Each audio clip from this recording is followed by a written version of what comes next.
Fala aí, rapaziada, tudo certo com vocês? Vamos falar sobre o jogo da Espanha. A Espanha ganhou da Áustria por 3-0, né?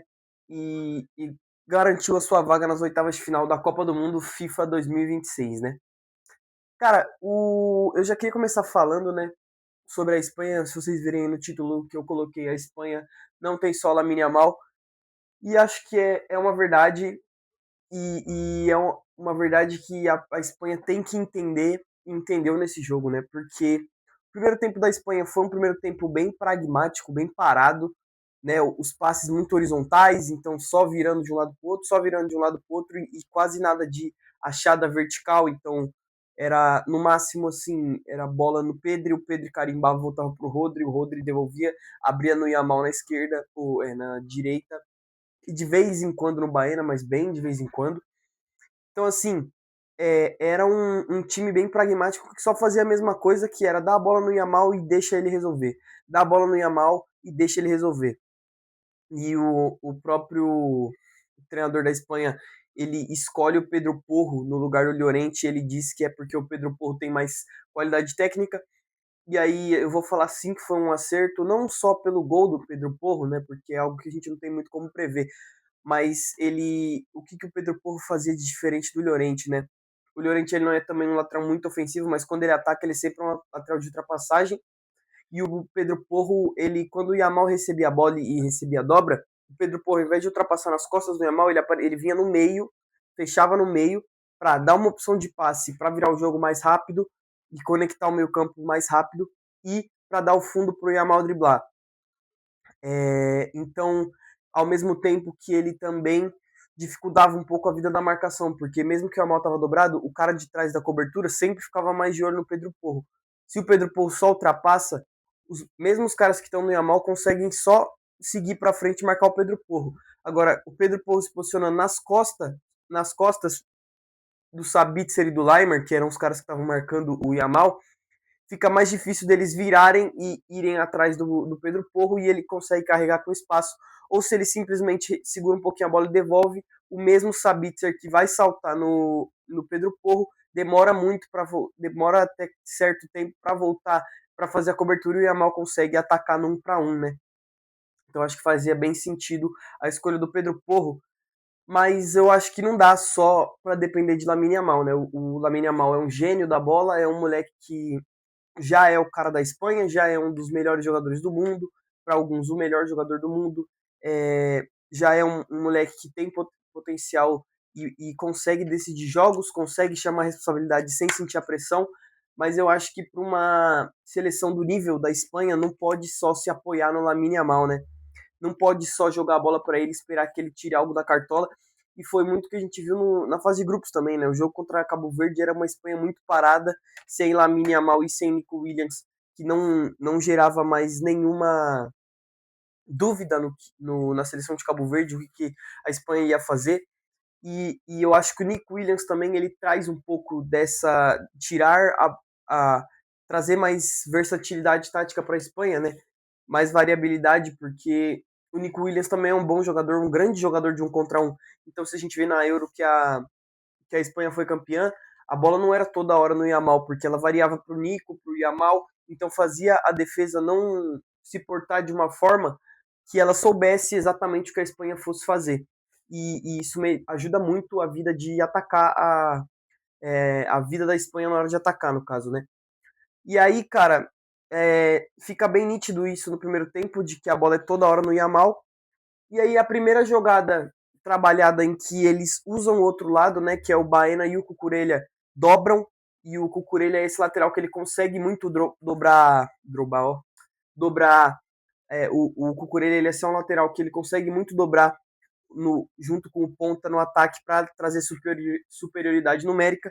E aí o Baena e o Cucurella eles dobram, a bola chega no Dani Olmo, que acha o Cucurella, ele cruza na área e o Oyarzabal faz 1-0, né?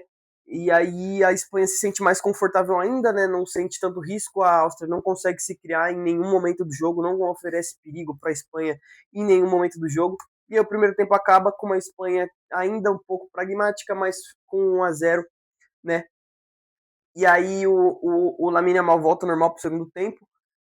E ele também, ele joga muito aberto, né? Então, mesmo quando a bola tá lá do outro lado com o Cucurella e com o Baena, ao invés do Yamal fechar junto com o time, ele fica muito aberto por dois motivos, né? Primeiro que na hora de virar o jogo mais rápido, ele consegue receber no 1 para 1 sem a cobertura, porque o time tá fechando pro outro lado para fazer a marcação. E também que ao mesmo tempo ele consegue, mesmo que muito aberto, mesmo que o time adversário esteja fechando, né? Ele consegue trazer um ou dois, numa, tipo assim, pelo menos um jogador com ele no atraindo pelo menos o lateral, no caso era o Leimer, para ficar de olho nele, porque ele é o Lamine Yamal. Então, com o Leimer não podendo fechar tanto, porque ele tem que olhar para o Lamine Yamal, a defesa da Áustria, por exemplo, né, e do adversário, enfim, da Espanha, fica muito espaçada, né, porque ela tem que fechar um pouco os dois lados e ela fica bem espaçada, o que dá margem para o Dani Olmo jogar, porque para o Pedri avançar e jogar, para o próprio Rodri ou o Oyarzabal descer para fazer a parede, né? E aí dá espaço para a Espanha, mesmo que o Yamal não esteja com a bola, né? E esse é que eu digo que é o fator Lamine Yamal, o fator da gravidade, que ele sempre vai puxar um cara com ele e vai abrir espaço para os seus companheiros se movimentarem. O Oyarzabal, né? Cara, ele é muito subestimado, né? A gente tem que falar disso. O Oyarzabal, ele é um cara bem subestimado por todo mundo que assiste futebol, né? Você olha para a Espanha, você já pensa no Lamine Yamal, no Rodri, no Pedri, no Nico Williams, até antes de falar do Oyarzabal, porque ele não é um cara que joga em um time de grande expressão por escolha dele, né? Ele escolheu ficar no na Real Sociedad, ele não quis ir para um Real Madrid, não quis ir para um Barcelona, não quis ir para outro país, e aí ele fica um pouco com menos da grife, né?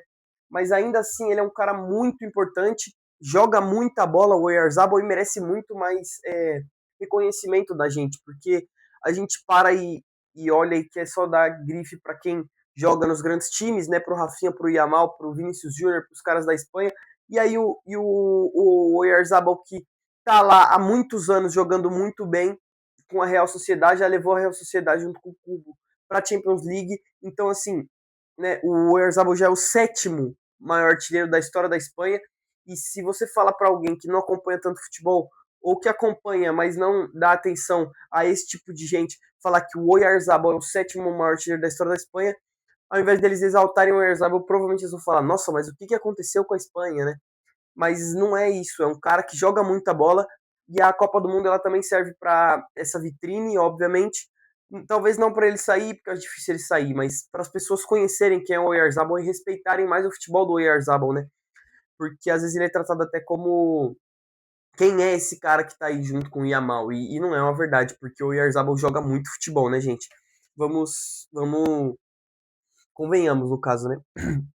Voltando para a Espanha não tem só o Lamine Yamal, né?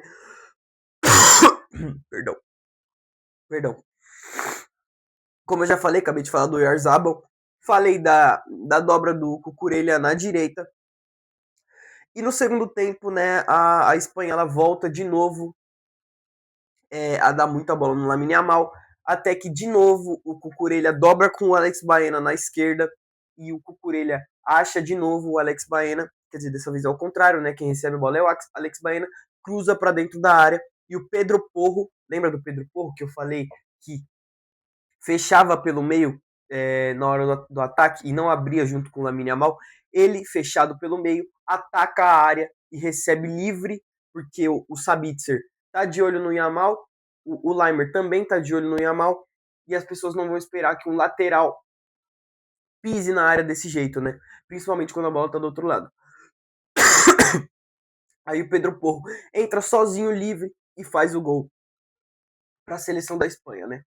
Não me desculpar, tá, gente? Minha voz, minha garganta estão meio ruim ainda, mas estamos aqui trazendo um vídeo para vocês. E aí é o que eu falo, né? O segundo gol também acontece pela direita, fugindo do Lamine Yamal, teoricamente, que é o cara da Espanha e é a Copa dos protagonistas, então se espera que o Yamal se iguale a esses caras, né? E o Yamal, ele acaba que não tá sendo tão participativo assim, o que às vezes pode até ser levemente importante para a Espanha, importante assim, positivo para a Espanha, porque só jogar a bola no Yamal e dar aquele resolva não vai funcionar, principalmente numa competição do calibre da Copa do Mundo, onde não tem mais bobo no futebol, principalmente agora no mata-mata, né? Então, se a Espanha entender que não existe só o Yamal, e foi o que ela entendeu nesse jogo, né? Foi o que o técnico da Espanha conseguiu compreender, que não é só o Yamal, que óbvio que o Yamal é o craque do time, o Yamal vai receber muitas bolas, o time vai potencializar o Yamal para que ele receba a bola livre e vá para cima, porque é ele que vai decidir os seus jogos. Mas você entender que o seu time, com tantas estrelas, com tantos jogadores muito bons, não precisa só do Yamal e consegue criar por outros meios, né? Consegue criar com o Pedri, com o Rodri, com o Dani Olmo, com o Oyarzabal, com o Baena, com o próprio Nico Williams, que vai entrando aos poucos e vai recuperando. Então, assim, a Espanha tem que entender, assim como ela entendeu lá na Euro, quando o Yamal ainda não era o grande cara desse time, e era muito bom jogador, óbvio, já era uma das estrelas, mas não era a grande figura igual ele é agora, que o time consegue sim variar, porque não, a Espanha não é, por exemplo, uma Argentina que tem que jogar a bola pro Messi, porque é o Messi que vai resolver todos os jogos e sem ele é muito difícil de ganhar. Não é um, uma Noruega que vai ter que dar a bola no Haaland, porque sem o Haaland o time provavelmente não vai conseguir ganhar. Sem o Yamal, a Espanha ainda tem muitos nomes para conseguir se virar. E é óbvio que ele que vai decidir muitas vezes, ele que vai ser o cara do time pra muitas vezes. Mas a Espanha tem que variar e não dar a bola só no Yamal para não se tornar um time previsível, né? Espero que vocês tenham gostado, rapaziada. Talvez eu falei um pouco robotizado, né? Falei um pouco não como que eu posso dizer? Não falei tão despojado, tão tal do que vocês estão acostumados, mas é que eu tô tentando fazer um pouquinho diferente. E óbvio que eu prefiro também uma análise mais passional e falar tudo que eu acho mesmo, mas eu queria só trazer essa análise mais tática um pouco para vocês. E espero que vocês tenham gostado. Valeu, falou e fui.